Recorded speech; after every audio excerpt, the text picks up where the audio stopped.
Ce produs ne prezinți? Astăzi vă prezint un produs pentru îndepărtat etichete vechi de pe suprafețe și am ales o suprafață din cupru.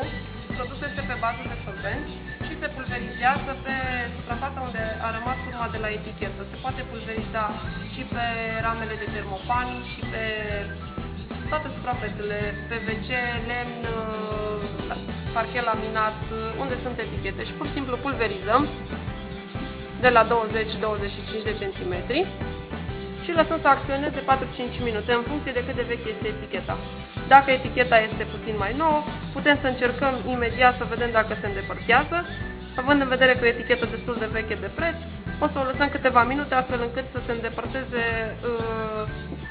adezivul care a făcut transferul de etichetă pe suprafață. Și o lăsăm să acționeze. Aici ne-a rămas o bucată nepulverizată bine. Punem pe un șervețel să se absorbă surplusul de spray și o să vă mai prezint încă un produs. Astăzi vă voi mai prezenta un produs pentru suprafețe lucioase, geam, oglindă. Acesta este produsul. Este în cantitate de 60 de doze pe cutie și o doză este de ajuns pentru 600 de ml de apă.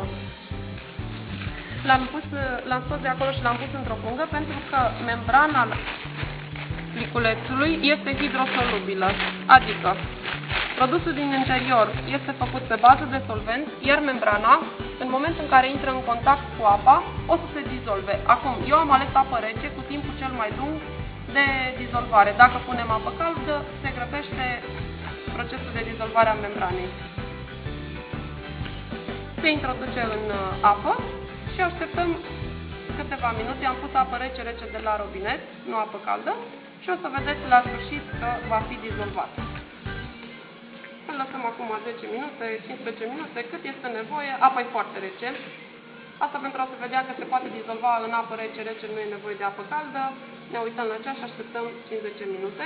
Haideți să mai vedem ce s-a întâmplat cu proba noastră de îndepărtat eticheta. Și, după cum se observă, foarte ușor, cu mâna, nu trebuie să frecăm cu nimic, se îndepărtează eticheta. Deci, cu cât o lăsăm mai mult, cu atât o să o îndepărtăm mai repede. Deci, cu mâna, fără nicio... s-a îndepărtat de pe margini. O lăsăm să acționeze și... mai bine. Astăzi, iar o să vă mai prezint un produs pentru dezghețat congelatorul, frigiderul, lăzi frigorifice. Produsul acționează în felul următor. Pur și simplu se pulverizează pe suprafață. Așteptăm câteva minute. Acum cel mai mult trebuie să avem în vedere și grosimea stratului de gheață. Dacă este un strat foarte gros de gheață, după câteva minute repetăm operațiunea de pulverizăm. Așteptăm. Dacă este nevoie, se poate îndepărta și cu o racletă, dar putem să lăsăm 15-20 de minute și o să pice gheața. Pentru varianta de pliculețe, avem, uitați, începe să se dizolve. Pur și simplu, pliculețul care avea dimensiunea aceasta, m-a puțin să mă usuc pe mână, că risc să-l sparg. Pliculețul care avea această dimensiune, pur și simplu și-a mărit dimensiunea. Începe să se dizolve membrana în apă rece. Și mai așteptăm. Se poate mai prezenta un produs, un șervețel din microfibră pentru ochelari, obiective de telefon, obiective de aparat foto sau chiar pentru tehnologiile moderne, tabletă, telefon și o să vă arăt cum arată. Okay? Și în momentul în care îl ștergem, este o lavetă de dimensiuni foarte mici, se poate și spăla și o să vedeți cum arată curățată. Pur și simplu e foarte mică, poate fi pusă și în poșetă, s-a activat și telefonul. Se răspă lavetă de microfibră și o să mai prezint o lavetă pentru cupru și aramă. Dacă sunt suprafețe, vase vechi din cupru sau orice altceva, dar și pentru bijuterii. Dacă avem cumva bijuterii cu interior de cupru și aramă, cel mai bine este să îndepărtăm oxizii să capete luciu, pentru că pot fi periculoși în contact cu pielea Și acum o să vă arătăm o probă. Pur și simplu, laveta este impregnată cu soluția de curățare și în momentul în care se curăță, o să vedem o urmă de oxid pe lavetă. Și aici avem curățat.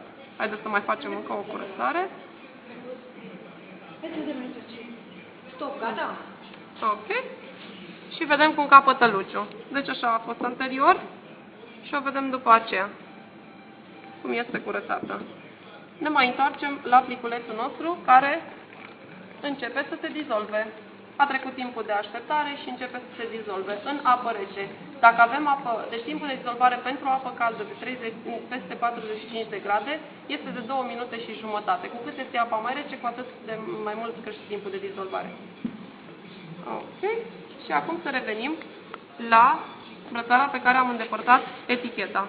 Pur și simplu începem să o îndepărtăm cu mâna și o să observăm că se duce toată eticheta. După aceea trebuie curățată suprafața de soluție ca să nu vină în contact cu pielea. Ok.